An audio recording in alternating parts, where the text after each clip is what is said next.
അപ്പോൾ ഇന്ന് മാൾട്ടീത്തെ ഞാൻ ഡെലിവറിക്ക് പോകുന്ന വീഡിയോ ആണ്. ഞാൻ വോൾട്ടിലാണ് പറഞ്ഞത്.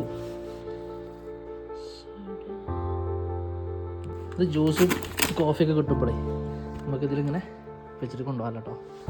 ഈ ബാഗ് പിസ്സ ബാഗ് കേട്ടോ. അപ്പോൾ നമ്മൾ എടുക്കുകയാണ്. 2 ഓർഡറാണ് ഒന്നിച്ച് കിട്ടിയുള്ളത്. 5 യൂറോ. 1 യൂറോ നാട്ടിൽ 106 ഉണ്ട് കേട്ടോ. അപ്പം 106 രൂപ. ഇത് നമ്മളെ വണ്ടി കേട്ടോ. വെയിലൊക്കെ തുടങ്ങി കേട്ടോ, ചൂടായി തുടങ്ങിക്കണേ. ഇപ്പം ഇവിടുന്ന് ഈ നൗ എന്നുള്ളത് എടുക്കണം. ഒന്ന് നെക്സാർ എന്ന തരത്തിലുണ്ടാവും. അവിടുന്ന് എടുക്കണം. ഇത് കൊണ്ടുകൊടുക്കേണ്ടത് ഈ ഗ്രീൻ ഉണ്ടാവും, പച്ച കളറിൽ. ഇത് രണ്ടുമാണ് എനിക്ക് കൊണ്ടുകൊടുക്കേണ്ട സ്ഥലങ്ങളും. ഏകദേശം 5 യൂറോ ആണല്ലേ. 8 കിലോമീറ്ററിൻ്റെ ഓട്ടാണത് കേട്ടോ. 8 കിലോമീറ്റർ വലിക്കുന്നു. ഇന്നത്തെ വേറെ ഓട്ടം കൂടി വരുന്നു. 2 യൂറോൻ്റെ വേറെ ഓട്ടം കൂടി നമ്മളത് കൂടി ആഡ് ചെയ്യാൻ പോകട്ടോ. ഏകദേശം 7 യൂറോൻ്റെ അടുത്തത് 700 രൂപേൻ്റെ അടുത്തായി. 318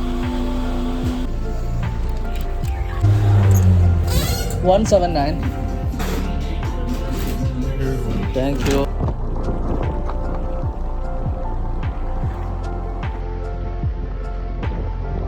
Strawberry. Thank you. Bye.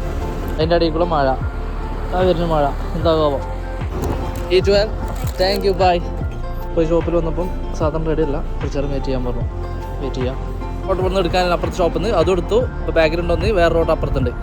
പോവാം. തുടങ്ങിയത് ഒരു 11:30 തുടങ്ങിയിട്ട് ഏകദേശം ഒരു 1 മണി ആവാനായി. ഏകദേശം നമ്മൾ എത്ര ഓർഡർ കൊടുത്തു. ഏകദേശം ഇപ്പോൾ കിട്ടിയത് എത്ര വെച്ചാൽ ഒരു 18 യൂറോ കയ്യിലെത്തി. 18 യൂറോ പറഞ്ഞാൽ നാട്ടിലത്തെ ഏകദേശം 2000 റുപ്യ കേട്ടോ. 1900 2000.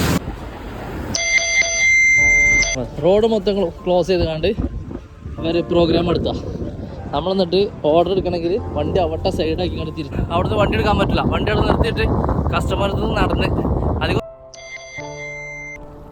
നമ്മുടെയൊക്കെ ജീവിതത്തിൽ ഓടിയും കൊണ്ടിരിക്കുമ്പോൾ ലോകത്തിൻ്റെ ഏത് മൂലക്കാണെങ്കിലും നമുക്കൊക്കെ ഒരു പ്രതീക്ഷ അല്ലേ. ഒരു കാര്യം എന്താ വെച്ചാൽ നാട്ടിലേക്ക് ആലോചിക്കുമ്പോൾ മാത്രമാണ്.